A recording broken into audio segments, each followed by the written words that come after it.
Today's conversation is sponsored by First Generation Capital Partners. I think there's a big lesson is to take action and move quickly and be decisive in what you do, and don't overanalyze what you're doing. There's a bigger risk in doing nothing versus making mistakes along the way.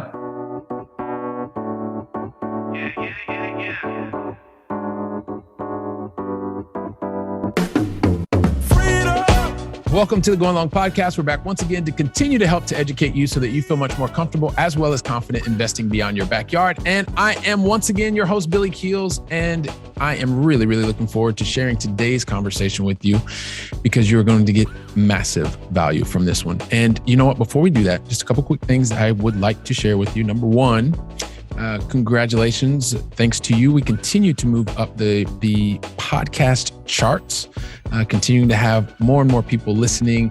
And most importantly, not just listening, but actually taking the words that you learn from here or what you see and actually putting into action to help you get to your goals much faster. So if you have not had a chance yet, one of the main reasons we're able to do that is because you continue to leave your honest written reviews as well as ratings. So if you haven't, just take a couple seconds and leave your honest written review as well as rating. We've even made a really easy video for you to follow for the Apple Podcast platform. If you're not a Apple Podcast user, there's other ways, and I think it's also in that video. So also a number of you are asking, how can you find out more about the podcast and maybe episodes that you can't find on some of the platforms? Every single episode we have the solution because every single episode is on the platform. You just have to go to billykeels.com. Once you're there, go to the podcast tab and you can see every single guest, the audio version, the video version. It's awesome. Just go to billykeels.com. Once you're there, you can find every single video once you get to the podcast tab. And then there's also other resources and stuff, videos that if you want to check those out, you can do that as well. So with that stated, listen, I know a lot of you are high-paid professionals that you are in IT sales. And listen, today's guest is an IT sales executive who's moved from a business development role into sales and into sales leadership. And also along the way realized hey, listen, was buying real estate properties and then started realizing, hey, listen, I've got these properties, these single family residences, and they're becoming more and more difficult to manage and they are causing me a lot of pain. And then he realized, wow, there's this thing called, well, I can invest capital because I have more capital than I have time. I'm investing that and things are moving forward faster for him. So he's going to share that story. He's going to share also some of the different things that he has learned along the way, how he's getting more freedom of his time by being able to not only invest with others, but also help bring other people together to invest in larger syndications. I know you're going to love this conversation with Sam Silverman, and we're going to get to that just after this. So you know what? If you want to know how to alleviate the stresses of active management with a dose of passive long distance investing, then guess what? Today's the conversation that you're going to want to listen to until the very last word. You know why? Because today's guest, not only had early professional opportunities in the area of business development, and that's really talking to a lot of the people that are listening today, then moved into sales and sales leadership after that. And then also too, got into passive investing channel moderator. I want to know more about that. And I know you want to know more about that. And today he's the founder of Silverman Capital. And it gives me great pleasure to welcome to today's conversation, Mr. Sam Silverman. Sam, welcome to the show, man. Yeah, Billy, thanks for having me on. Hey, man, this is fantastic. Looking forward to hearing more about your journey, the things that you have done. Also, too, the fact that you come from a sales background is something that is going to resonate with so many people that love to listen and watch the Going Long podcast. And I'm ready to get into today's conversation. So here's the thing. You know what, Sam? Everybody gets the same 5 questions, at least the same 5 questions, and a lot of stuff in between. I have no idea even what I'm going to ask. So I want to jump right in and help the entire Going Long family understand where exactly do you live in the U.S.? So I'm in Tampa, Florida.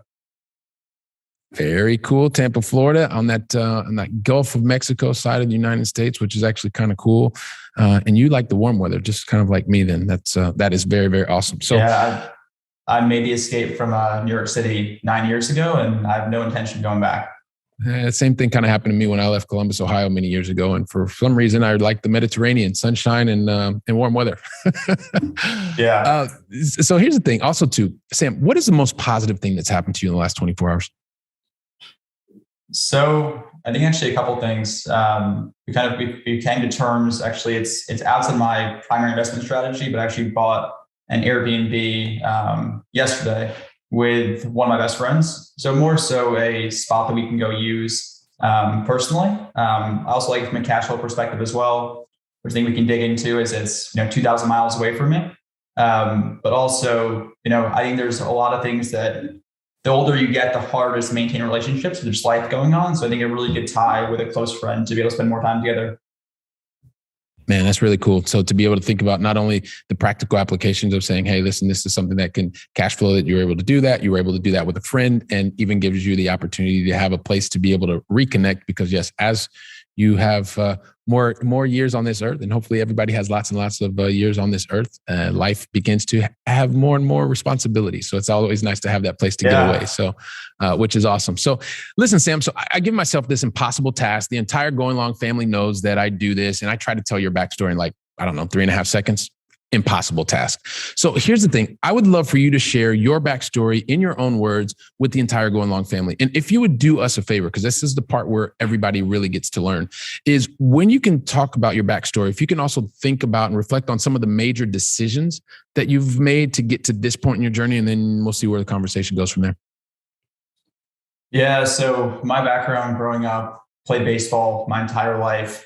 Officially kind of in the washed up category now, but in high school, built and sold an event planning company when I was 15, where we would go, I was still in New York City at the time. We would rent out giant event spaces, get a DJ, kind of make it like a teen nightclub where we'd pre-sell tickets. That's my first experience in sales. About 50 kids in different schools selling tickets to drive traffic to the events. So had 6 or 7 events there. Very profitable, sold the company to a friend. Actually kind of paid my entire way through school. From school, played baseball, University of Tampa. From there, walked into an SDR function, which is like the entry level, hitting the phones, sending emails function in sales in the tech world, which has been probably the best first accidental step I could have taken, where you meet a ton of great people. Kind of from there, moved through the ranks into sales leadership, right? Where my next role built out a 60-person global SDR team. So I had a ton of opportunities to go travel, a lot of people from different cultures. Now I currently lead a sales org for a company called Metric. And then on the real estate side of the house, you kind of look at, when you go in sales, I think sales is probably the best role to start out in. Right. It's a pure meritocracy, where other roles you're spending years and years and years to make marginal percent increases. Where in sales, if you perform well, one, you're highlighted and have new role opportunities for you and more responsibility. But 2, you're compensated directly for your work. Right. In very few other functions are you compensated directly for your performance. Right. Typically you're given a salary, maybe a bonus here and there. But in sales, it is truly a based on your role and how you deliver on it. So from there, started doing well fairly early, and always kept my lifestyle to a minimum, where you're like, okay, now I have extra cash to allocate. So in the real estate side, I understood the concept of passive income really quickly, right? Things that you put time or money into up front and then pay you continuously over time, and they're hands off. And got into single family, found out it was not hands off at all. So it was, you sort of have that battle of just headspace. I'm a big believer in headspace, where you have a limited amount of, top tier decision making throughout the day. And there's certain higher level decisions and activities you can be doing. For me, I think the, clear ending point of myself in single family was I had a tenant who drunkenly drove their lawnmower over a sewer line, and I was getting calls for hours from the property management team. So that was a clear indication. I think at the time I had 8 single family houses, scaled up really quickly, and realized that if I keep getting more of these, this is now a full-time job. And it's not paying me enough to be a full-time job relative to my other potential role in sales, right? Love my role in sales. I think it's a great career. People should, give it a shot, go try sales. And it ended up being just a massive time suck, where it wasn't worth the return on time and the return on overall headspace it took up, and attention took away from other areas of my life. So from there, did a lot more research, and then quickly kind of found passive investing, right? Where you're investing into a syndication, basically getting fractional ownership in a more sturdy asset class, right? That's not a single family house that's based on emotional decisions in terms of price points or the market, right? Buying more recession resistant assets that are truly hands off. And then it's kind of snowballed from there, invest in a bunch more passive deals as a limited partner, and then quickly realize that when you look at kind of larger commercial type deals and transactions, there's two things that matter, right? One, you find a deal. Two, you find capital to go allocate to that deal. And I kind of fell more in the latter portion of that, just from the sales background, right? And sales network of people, right? And kind of carrying over your personal brand from your sales function into a new career where people are willing to take a bet on you. So I think that kind of helped, really move that side of the business forward in a big way. Because people in sales, if you look at it, I was around people making $200,000, $300,000, $400,000, $500,000 plus each year, and they were spending 60 hours a week working. And when they're not working, they're like, I want to go do my own thing, spend time with my family, go work out, go travel. So for them, the being super hands-on investing wasn't as appealing. So it's kind of a really good combination of things that really helps start what I'm doing today, and definitely just helps people around you as well get access to things they may have not known about. Wow, man. So there's a lot of different things, right? And I guess at the end of the day, especially when you're a high-paid professional and you are, well, like you said, you get a better return on your time when you're doing something that you like, but you just may not even know that there's something else out there. So, I would be curious because of the things that you've said, and it definitely resonates a lot as you talk about getting started in the SDR role, which is really like kind of sales development or the business development kind of aspect. And then you've seen from there all the way through to sales leadership. And I guess probably the biggest question that I have for you is, as you were kind of going through that, because sometimes as you were going through the process and you got to your 8th single family home, and then someone ruptured a sewage line, that would not be very cool. That's just my commentary, not what you said, but that would definitely not be cool.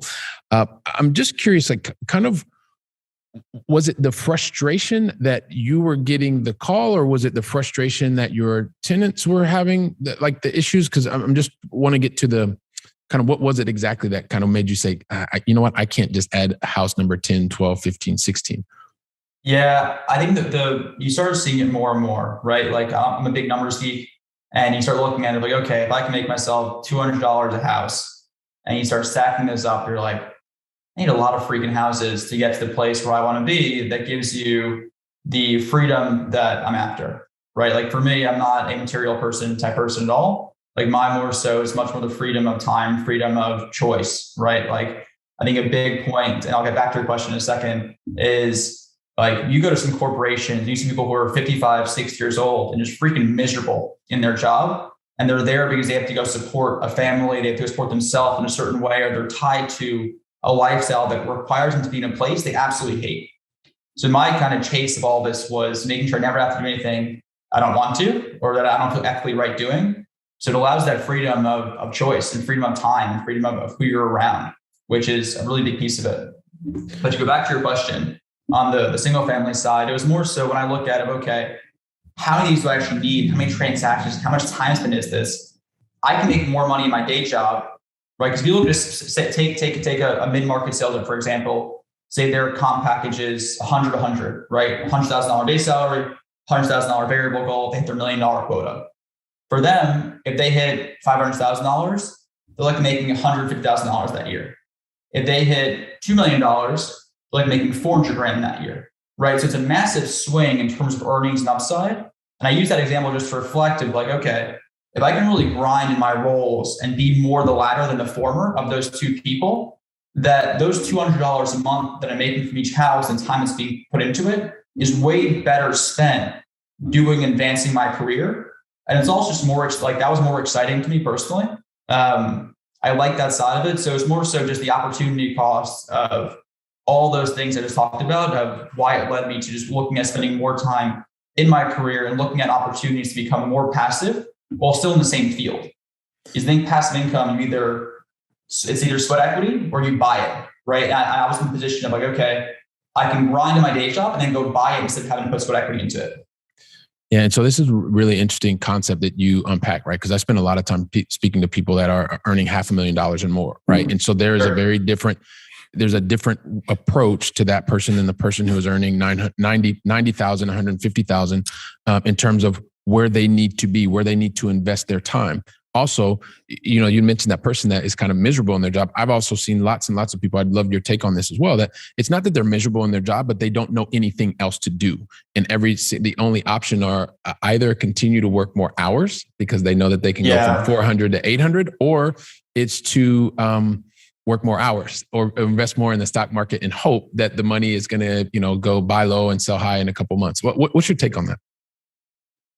Yeah, well, I think jobs are great for some people, right? Like I think some people want to go to a place, they want to do their time, they want to leave and not think twice about it ever again. I think there's different group of people too who like being obsessed and inspired with what they do, where it's not just a clock in, clock out type thing. But yeah, I think there's more opportunity for people to educate themselves on what's out there. And like, I love shows like this where it's free content, right? Where it's free things that's how I got started in real estate as well. Personally, it's just listening to podcasts like this and learning from a ton of people. Granted, take everything with a grain of salt always, because it's just people's personal take around their experience. But there's so much free content out there to at least help open your eyes as to what's possible. Then it's on you to actually go take action upon that. Like I think in real estate too, and we can get into this if you want to, like there's a massive issue with just paralysis analysis in real estate, like underwriting the perfect deal, like in the perfect investment opportunity, digging into the 8th decimal point. When in real estate, to me, it comes down to a few things, right? Number one, just anything in life, it's the people, right? Like I bet on people all day long. And you look at investing, my first take is like, I manage my mom's money.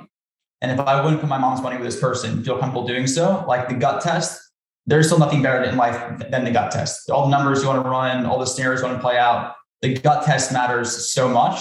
Where that deal, that person, that situation makes you feel off, like walk away from it. But I think people do spend a little bit too much time in paralysis analysis mode in real estate. And once you get sucked into that path, it's kind of like a Richter scale. The deeper you get sucked in, the harder it is to come out of that and make decisions. Like being risk averse and mitigating risk is always important, but taking action is extremely important to go do. Otherwise, you may find yourself like that person who's still in that office chair at 6 years old and just not thrilled with where they are in life. And normally that person, I don't know normally, but it's probably a high probability that person that's sitting in their chair, they have probably, and I'm just going to maybe exaggerate a little bit, but that person has $2 million that are sitting there, or the equivalent wherever they're living in the world, 1.5 million euros.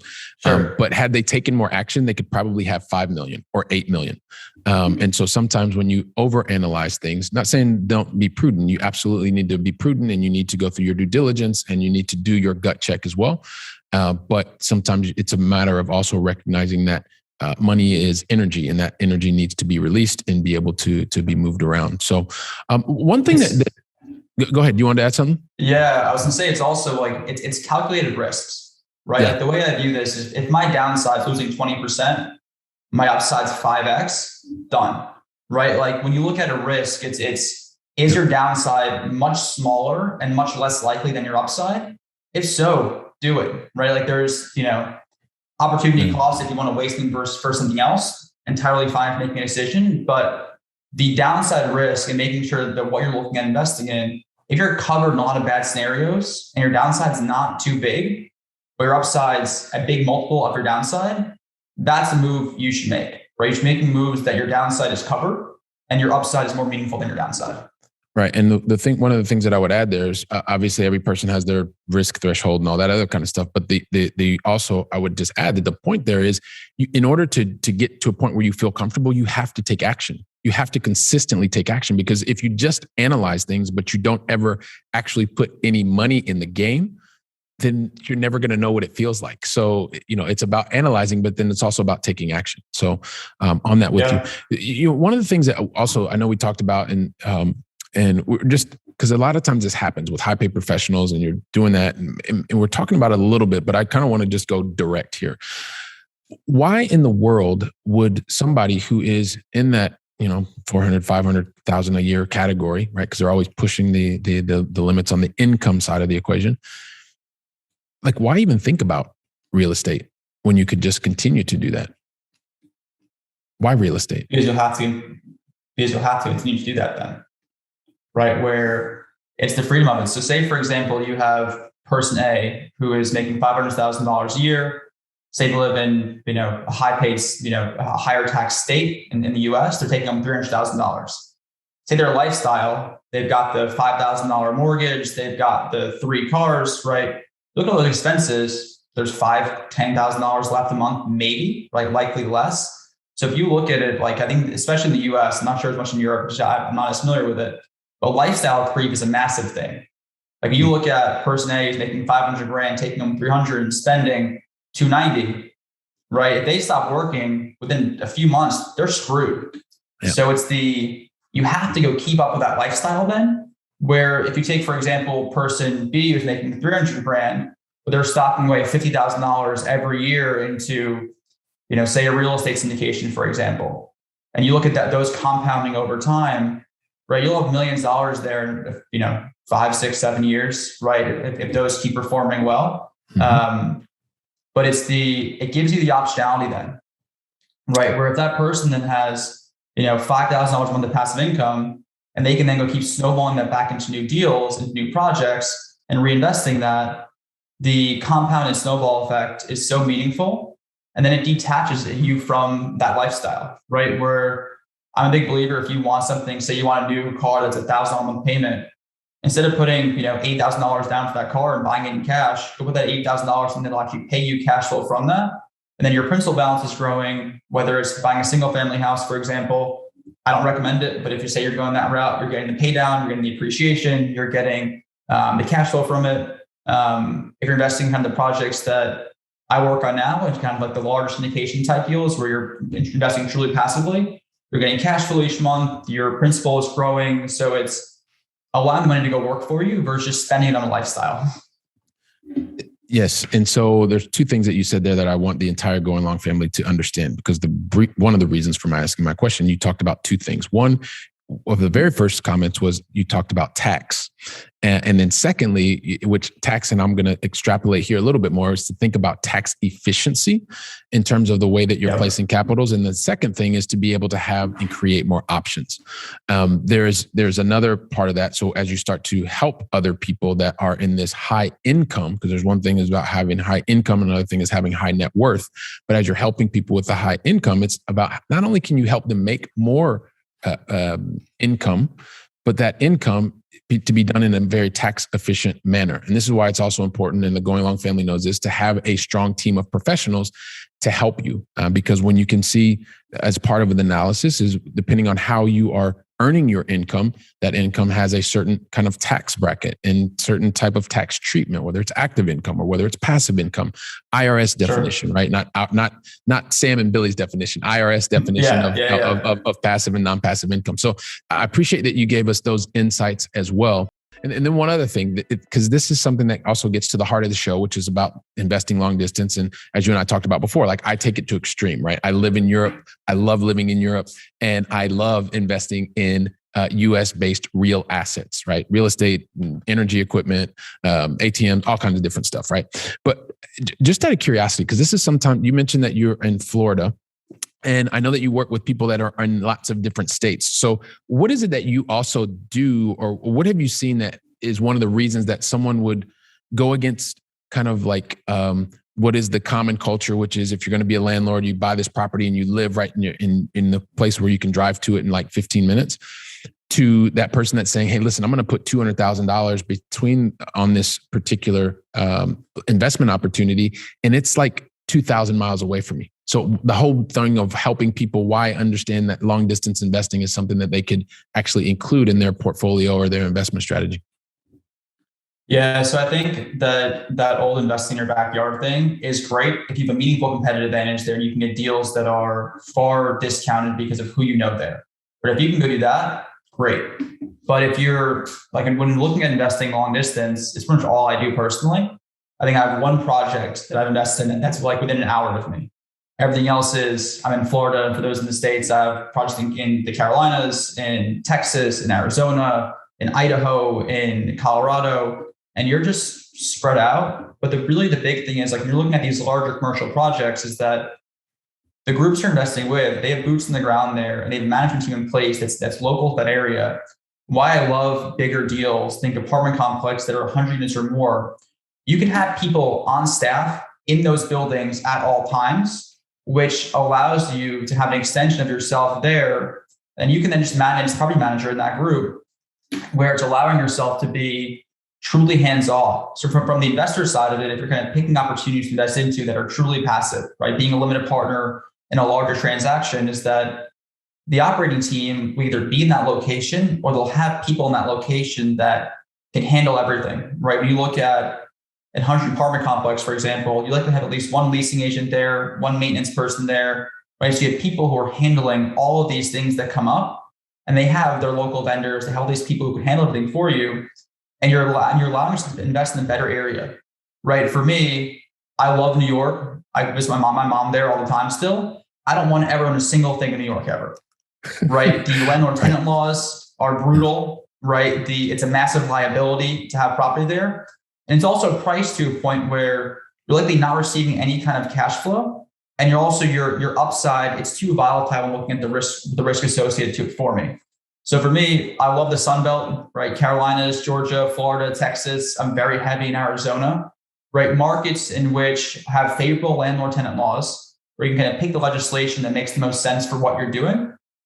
Also giving you upside in terms of appreciation, but also giving you cash flow in the interim, right? It kind of gives you the best of both worlds when looking at how you choose to invest. But it's more so you invest where the better deals are versus where you personally are. Like I have invested in probably 20 plus limited partner deals. And I've seen, as of a few weeks ago, I walked about 7 of them. Before that, I had not seen a single one before I put money into it. And it's more so you bet on the people. Like I think when you look at how do you evaluate an opportunity as well, like I have 3 criteria to look at in order. Like one's the people, like who's operating this deal. I think a big thing that you want to understand is, what did this person give up today to do what they're doing? How do they handle things when stuff goes wrong? Even in a deal that performs great, things will go wrong in that period of time. And you want to understand how this person can react. And then I think you look at what area do you want to be in, right? In terms of location, market demographics, right? You want to see income growth, you want to see job growth, population growth, right? You want to see overall diversity of employment, right? So say, for example, think back to Detroit in the car manufacturing era, when that went overseas, that entire area went downhill because it was so reliant on the manufacturers. You want to see a diversity of overall roles and different professions, that if one industry is hit, you're overall in a good place still. And I think third, it becomes the deal itself, right? Are the fundamentals of this deal itself, are they conservative enough where things can go wrong, you have buffer room, and you still get to where you want to go? Or if that stuff doesn't go wrong, all that becomes upside. So I love that. And it's very much in line with what I'd like to share with the Going Long family is, first and foremost, you need to understand personally, what is it that what is the benefit that you're looking for, right? And if we talk about just real estate, a lot of times it's cash flow, or talk about tax benefits, or it's appreciation over time, or equity buildup, and all these kinds of things. And then afterwards, you go to the location that's going to give you the highest probability of being able to achieve that result. And then from there, then you find the team that is just the A-class team that is understanding the location where you are going to be based in, and then also is aligned with your thought process. And then afterwards, if you can invest in a 150 unit apartment complex, a piece of energy equipment, or something else, or part of a business, then you know what, all those things are aligned. Sure. And so it's going to give you a much higher probability of getting the result ultimately that you want. There was one thing that you said though in the very first part, and I would love to pick up on it and maybe drill down just a little bit. You said you want, from the team, that you want to understand what that person, and let's say maybe that person or that team gave up to do what they're doing. What do you mean by that? So when you look at someone, say, to use the example again of someone who's buying a large apartment complex and they're the operating team on it, you're investing in them in that project. I want to see someone who has something to lose, whether it's financially, right? I want to say they have skin in the game. Say, for example, the total equity needed for the deal is $2 million. I want to see a chunk of that capital coming from them, right? Coming from the operating team in that deal. So they have some skin in the game financially. I want to see that they left a career or they built a brand that's big enough where if this deal doesn't perform well, it negatively impacts them in a big way. Reputationally, whether it's raising capital, whether it's getting a new loan, whatever it may be, just kind of building their brand that way. Or they've left a meaningful career to go pursue this, but they've had big success in another area. Take, for example, Joe, the house flipper, who's making 60 grand a year, right? Nothing's wrong with that at all. But if I'm betting on someone who's going to then provide for their family on what they're making, Joe's level of success versus, Peter's level of success, Peter left the $500,000 VP of sales role. I'd bet more on Peter because I know that his background is in operations and people and managing relationships. And then also his level of financial success, his bar is higher than Joe's for what he views as successful. I think he'll carry those things into his new venture in doing this. If it's someone who doesn't have an overall larger track record, right? So seeing someone who's just given up something. And I think the biggest thing too is like when things go wrong, right? You want someone who will be collected and rational and make decisions that are best for the business versus being emotional. So like what I like understanding is someone is, hey, what's something that's gone awful for you in a transaction? If it hasn't gone awful for you in a transaction yet, just in another area of life, help me understand how you handled that. I think for me, that's a really big peace of mind thing. So that when stuff hits the fan, they can react in a way that you feel confident having them make decisions under pressure for your capital and your investment. Love that. I appreciate you drilling down there. And also too, you've repeatedly said, and it's absolutely correct, is when things happen, because things always happen. And whether it's whether it's in your corporate career or it's in your your investing career, those of you that are watching and listening or running on the treadmill or cooking dinner or whatever, you are you're the best of the best because, well, you know how to handle situations that are not part of the playbook. And the exact same thing is going to happen when you start investing, whether you're doing it actively or you're doing it passively, because you have to then do due diligence on the teams of individuals from just looking at paperwork and marketing material and all that stuff. But then also, the gut check, like Sam's talking about. These things are really, really important because yes, stuff always happens every single time. And you can have a deal that's entirely successful, right? Beats projections, overall great deal, but there may be things in that transaction that aren't pretty for a period of time, but you're still getting to the end result that you all planned on, if not better. But just even in a great transaction, there may be some bumps along the road, and how you handle those bumps may dictate the entire success of the whole transaction. Without a doubt, because it is the reactions, and your teams, your investors are looking for you for leadership to understand, okay, well, how are you going to help to navigate us through this stuff? Because it is occurring. So I guess one last question before we kind of get into the going long final three, because we've got to get into the going long final three. Like everybody's waiting around to hear your answers to these questions because it's like the thing, right? It's just to understand, I guess, kind of if you look moving forward, like what do you see the next, I don't know, the long term, and nowadays it's 6 months, right? What does the next 6 months, 6 to 12 months hold for Silverman Capital? So it's always a few things, right? One, we're consistently, producing new projects for our investors. So always growing the actual investor base we have, because that allows us to then become more aggressive, make offers for properties, knowing that we have funding backing us when we do get them. So it allows us to secure more properties that way and get better deals for our investors. And the biggest thing for me is then always networking with new operators. If you can look at my role, primarily play a role that's all investor-based, right? Helping source capital, helping do due diligence in deals, investor relations. So for me, I more so partner with people who are actually boots in the ground operating teams there. So it's always building that relationship of new operators to get into new markets. Because I think a big thing that the investors like seeing is diversity, right? Like being able to, say you have an investor who's got $1 million to allocate. They may not want to have $1 million in Class B apartments in Phoenix. They may want to have some in Austin or Florida or the Carolinas or Georgia or self-storage or energy equipment, right? They like so more so kind of bring the full suite of offerings to the investors, help them be diversified, and also myself. I invest in all these deals personally as well.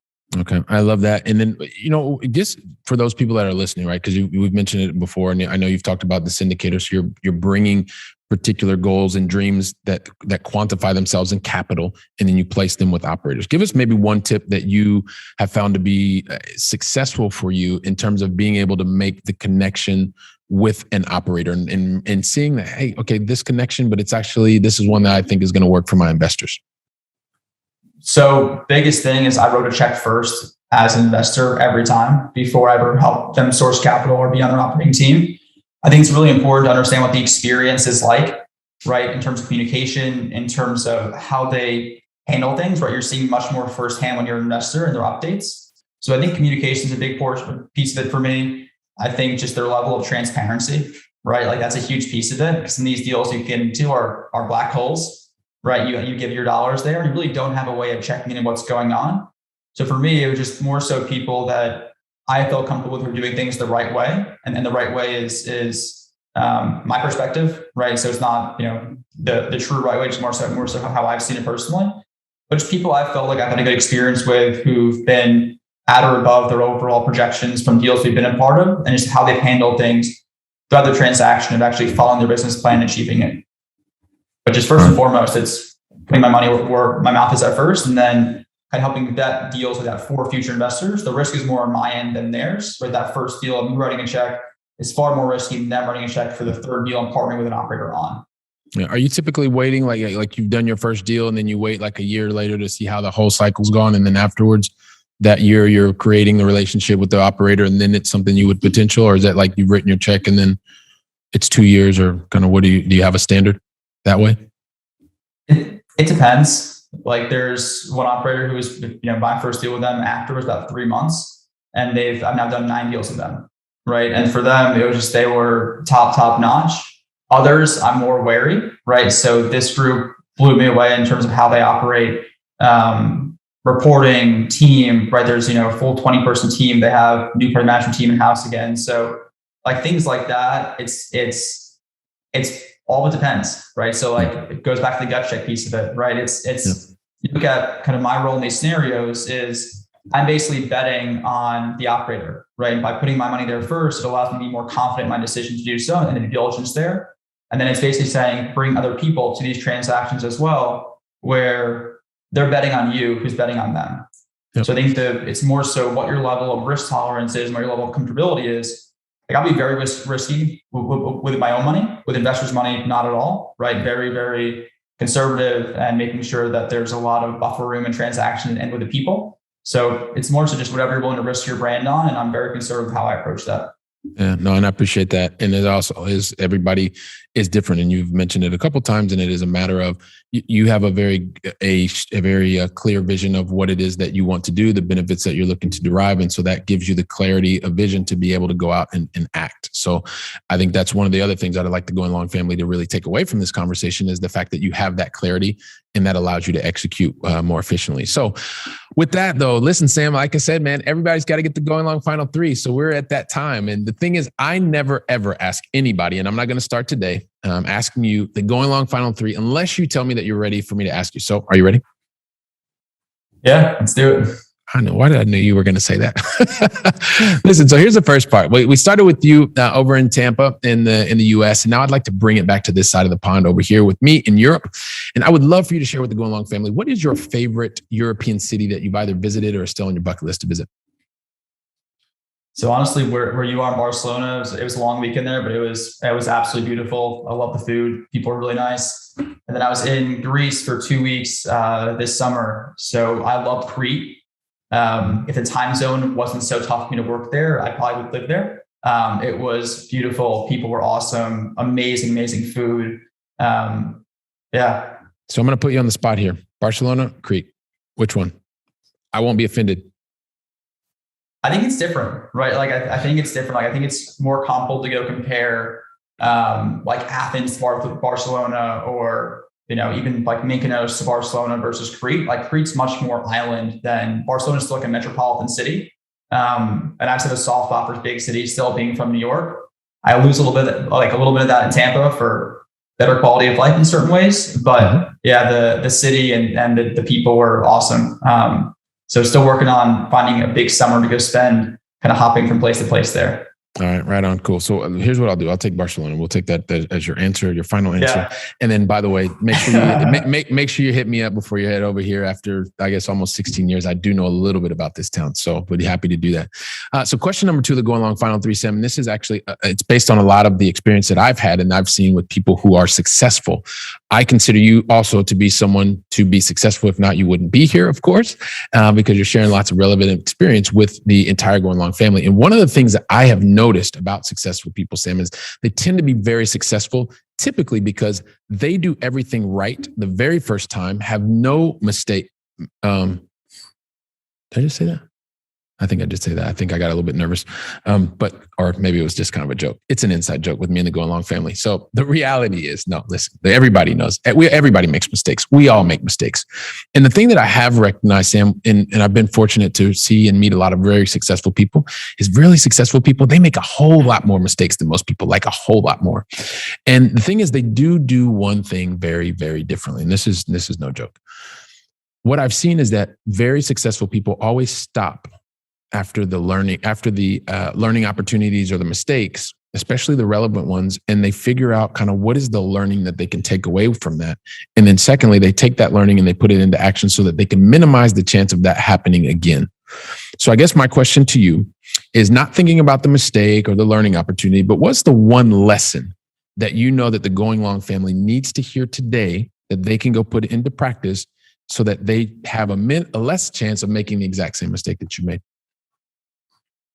So if you want to be specific when looking at like a mistake that I've made that I can kind of take a lesson from it, I got super, super aggressive, like right out of college, had some money buying single family houses. I put every one of those houses on a 15-year loan. The 15-year loan, the 15-year mortgage is the biggest scam in the entire freaking world. So it's more so my view on it. I'm like, hey, I'll get 15, 20 years properties. I'll pay them off in 15 years. I'll be 36, 37 years old and I'll be good. And you just have no protection in that scenario because you're basically a wash in terms of your cash flow versus your expenses. You have a few major things happen. You have to feed those properties. Or think about if you have properties, if your property is making $50 a month, you can as many of those as you want to. Properties are losing $100 a month with a new roof that's $5,000 to $6,000. You can only have a limited number of those before it impacts your business. So I think that's one, is just the 15-year mortgage is a scam by banks. But second, I think there's a big lesson is like take action and move quickly and be decisive in what you do. And like, don't overanalyze what you're doing. There's a bigger risk in doing nothing versus making mistakes along the way. Love that. So be decisive, take action, and also think about your 15-year mortgage before you before you take that out. So going to the very last one of the Going Long final three. This is really about feeding our mind. So what is the one book that you would recommend to the Going Long family today? So there's two. One is The Psychology of Money, which was awesome. It kind of just really helps you understand how people think about just overall finances and kind of your background. And it's not tied to real estate at all, but helps give you perspective on how people think. And I think that's a huge area where you can level yourself up, is understanding how people operate, whether it's sales, whether it's whatever kind of business you're in. The more you understand how people think and operate, the better you can align to making things mutually beneficial. And the second is The Art and Science of Winning and Losing, where it really digs into how do you create competition, how people think. Like I love this example they have in the book. Say you, myself, and someone else are running, and you guys run a 6-minute mile and I run a 9-minute mile. You guys aren't pushing me to be better. I'm more so like, damn, I'm really far behind you guys. I'll probably just go trot in the back. Where you and the other person in that 6-minute mile group, you guys are pushing each other to be better. I know it kind of ties back to our conversation earlier where you have a group of friends who now you're competitive with them. You guys push each other. Like, it's great to have that. So it's more so understanding your circle of people in which you're around who can help push you and be better, making sure it's the right circle of people, and understanding how to create environments, whether you're in a sales organization, a company, whatever it may be, to create environments that foster competitive competition in a friendly way that helps everyone be better. Awesome. Now, Art and Science of Winning and Losing and The Psychology of Money. Love that. And appreciate you sharing those with us, Sam. And I'm just going back to the very beginning of our conversation, and you're talking about, the starting up with the good stuff and being able to purchase a new property with you and a friend. And so already thinking about friendships, partnerships, the importance of that, talking about baseball career and then also event planning, which is one of the things I actually used to work in event planning for a really, really long time. So I know a lot of what goes into that. And when you're doing it at 15 and selling tickets, all that kind of stuff, we'll talk about that later. And then from there, getting into really like the business development side of things, evolving through that in the corporate role to be able to get into sales and sales leadership. Also from there, realizing, hey, look, you want to be able to do something else with this excess time, this excess capital. You got into the single family stuff afterwards, single family after you got to 8. someone broke a sewage pipe, things were like, wait, hang on a second. There's got to be a better way to do this. And then along the way, you found the ability to take that excess cash, place it somewhere else through syndication, right? And being able to invest in larger assets. And then one of the things that you didn't say, but I'm going to add it here, is being able to invest in teams and having more control through direct investment in those types of assets. And always taking you doing it first approach has also led you to the opportunity to now recognize that you can help other people that are looking to invest in direct investment companies and doing that through syndication as well. So you've shared so much value with us today. And I know that so many people are like, wow, man, this Sam dude is really, really awesome. And I want to find out more about what he's doing, what he's got going on at Silverman Capital. So help us understand, what's the best way for the Going Long family to connect with you, Sam? So super active on LinkedIn. My website, silvermancapital.co. LinkedIn, website, email, sam@silvermancapital.co.